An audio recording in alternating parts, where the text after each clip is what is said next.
Assalamualaikum warahmatullahi wabarakatuh.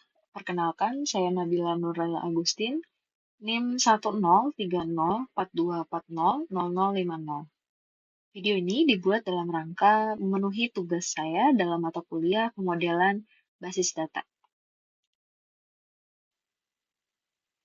Ya, pada video kali ini saya akan membahas materi tentang data, database, DBMS, dan keterkaitan dari ketiga materi ini, lalu MySQL.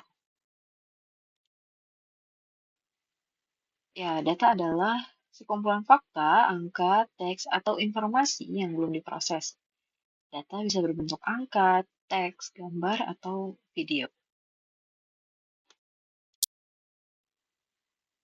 Berikut adalah contoh-contoh dari data. Ya, seperti yang dibilang tadi, data itu belum diproses sehingga belum dapat disimpulkan untuk menarik sebuah informasi atau kesimpulan.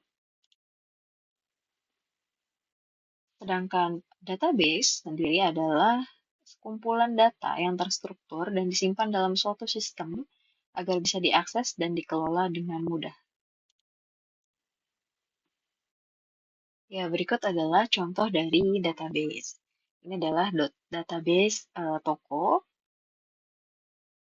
Karena datanya sudah terstruktur, memiliki setiap kolom memiliki informasi, yaitu ID toko, yaitu kode toko, nama toko, area, dan total penjualan setiap bulan dari masing-masing toko tersebut. Nah, selain itu, bentuk atau contoh database yang lainnya adalah misalnya database karyawan, siswa, ataupun penduduk. Sedangkan definisi dari DBMS adalah perangkat lunak yang digunakan untuk mengelola database, termasuk menyimpan, mengubah, dan mengambil data. Contoh-contohnya adalah MySQL, PostgreSQL, Microsoft SQL Server, atau Oracle. Nah, kalau dapat dianalogikan, data adalah sebuah baju, kemudian database adalah rak-rak yang menyimpan baju tersebut, dan DBMS adalah lemari yang dapat kita gunakan untuk mengatur data-data di dalamnya. Seperti itu. Setelah mengetahui apa itu data, database, DBMS, maka perlu juga untuk mengetahui apa itu SQL. Nah, SQL atau Structured Query Language adalah bahasa pemrograman yang digunakan untuk berinteraksi dengan database dalam DBMS. SQL ini adalah bahasa standar yang dibuat untuk mengatur DBMS yang tadi nih, kayak MySQL, PostgreSQL, Microsoft SQL Server, Oracle, dan lain-lain. Berikut adalah contoh sintaks SQL dalam MySQL. Select berarti kita memilih kolom, nama, jabatan dari from, tabel namanya absensi, where kondisinya di mana kolom tanggal nanti berisi 2024, 20 Januari, 20 Februari 2024, dan statusnya adalah hadiah.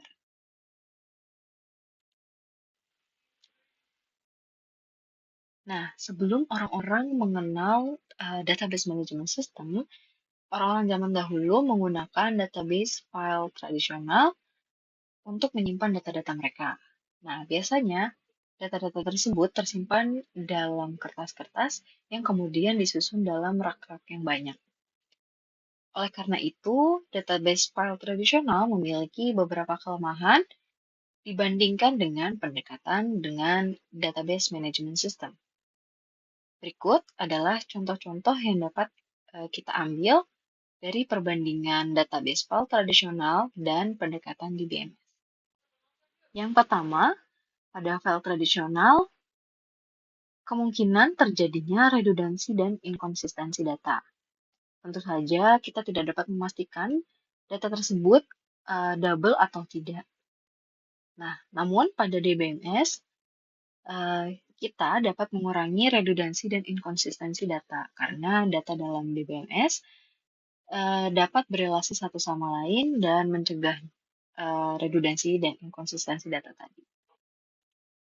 Yang kedua, ada kesulitan dalam mengakses data pada file tradisional, sementara di DBMS ada kemudahan akses data. Tentu saja, kita dapat mengatur siapa saja yang dapat mengakses data-data tertentu dan yang lain tidak bisa mengakses data-data tersebut.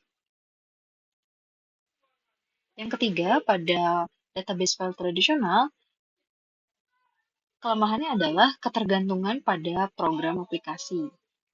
Sementara di DBMS, independensi data dari program aplikasi. Ini berarti data dalam DBMS itu tersimpan secara terpisah dan tidak akan mempengaruhi program-program aplikasi. Yang keempat, dalam database file tradisional, keamanan datanya lemah. Sementara di DBMS, kita dapat memiliki keamanan dan kontrol akses yang cukup baik. Ini seperti yang sudah kita sebutkan dalam poin nomor 2. Yang terakhir, kita pasti kesulitan untuk backup dan recovery data pada file tradisional. Sementara dengan DBMS, kita dapat melakukan backup dan pemulihan yang lebih cepat dan lebih baik. Ya, tentu saja kita tidak dapat membackup seluruh file-file kertas-kertas tadi secepat mungkin. Tidak seperti dengan DBMS. Setelah kita mempelajari apa itu data, database, DBMS, SQL, dan mengapa kita harus menggunakan DBMS dibandingkan dengan data file tradisional atau konvensional yang lain, kita akan berpindah ke materi selanjutnya, yaitu database System Development Life Cycle atau siklus hidup dari sebuah database, mulai dari dirancang sampai dengan pengoperasiannya. Pertama, ada database planning, yaitu menentukan kebutuhan database dan tujuan penggunaannya. Contoh, perusahaan membutuhkan sebuah manajemen database untuk mengelola data karyawan, kehadiran, cuti, sampai dengan gaji karyawan. Yang kedua, ada system definition, yaitu membangun batasan pengguna yang dapat mengakses data dalam database. Misalnya, karyawan dengan role atau jabatan apa saja yang dapat mengakses database. Misal, hanya Departemen HR yang dapat mengakses payroll, dan lain-lain. Yang ketiga, ada requirement analysis. Membuat analisis tentang kebutuhan dari pandangan pengguna, seperti manajer dan staf, spesifikasi sistem yang termasuk ke dalam database, size, security, dan lain-lain, dan kebutuhan tambahan seperti user interface. Yang keempat, ada conceptual design, yaitu membuat model data yang menggambarkan bagaimana data akan diorganisir, termasuk di dalamnya seperti entitas, atribut, dan hubungan atau relationship yang biasanya digambarkan dengan Entity Relationship Diagram atau ERD. Yang kelima, ada logical design, yaitu mengonversi model konseptual menjadi struktur database yang sesuai dengan DBMS yang akan digunakan. Dengan membuat relasi antara table dengan teknik normalisasi yang kemudian dirancang dengan primary key dan foreign key. Yang keenam, ada physical design, yaitu menentukan bagaimana database akan diimplementasikan pada sistem fisik seperti optimasi indeks dan partisi data. Contohnya menentukan size dan struktur penyimpanan. Yang ketujuh ada DBMS selection, yaitu memilih DBMS yang cocok sesuai dengan kebutuhan perusahaan dan mengevaluasi fitur-fitur dalam DBMS. Yang kedelapan, application design, yaitu membuat transaksi yang dibutuhkan serta user interface yang friendly. 9. Prototyping. Menjelaskan kebutuhan dan mengevaluasi sistem untuk mengecek apakah sistem berjalan baik atau tidak dan kemungkinan meningkatkan aplikasi. 10 atau yang terakhir, implementasi dan pengujian, yaitu membangun database menggunakan SQL dan mengujinya dengan dummy data.